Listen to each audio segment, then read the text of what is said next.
Hi guys, ఈరోజు నేను పూర్ణం కజ్జికాయలు చేసుకున్నానండి. పూర్ణం ఆల్రెడీ చేసి పెట్టుకున్నాను. నేను దాంట్లో కొంచెం నెయ్యి వేసేసుకొని కలిపేసుకొని ముందుగానే నేను గోధుమ పెట్టుకున్నా.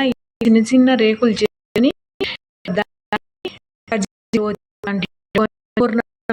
వచ్చేసుకున్నా.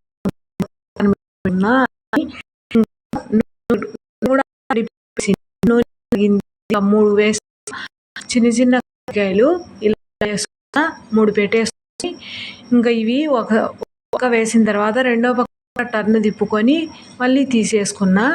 ఇలా 2 పక్కల కాల్చుకొని బాగా బ్రౌన్ కలర్ వచ్చేంత వరకు తీసేసుకున్నానండి. అన్నీ ఇలాగే చేసుకున్నాక చాలా టేస్టీగా ఉన్నాయి. మా వీడియో నచ్చితే ఒక లైక్ చేసి మా ఛానల్ను సబ్స్క్రైబ్ చేసుకోండి. మా పూర్ణం కజ్జికాయలు ఎలా ఉన్నాయో కామెంట్ పెట్టేసేయండి. చాలా టేస్టీగా ఉన్నాయండి. నేను ఆల్రెడీ పూర్ణము ఇంతకుముందు వీడియోలలో షేర్ చేసిందని చెప్పి ఇంకా దీంట్లో కజ్జికాయలు ఊరికి చూపించేసినానండి. చాలా బాగా వచ్చినాయి నాకు.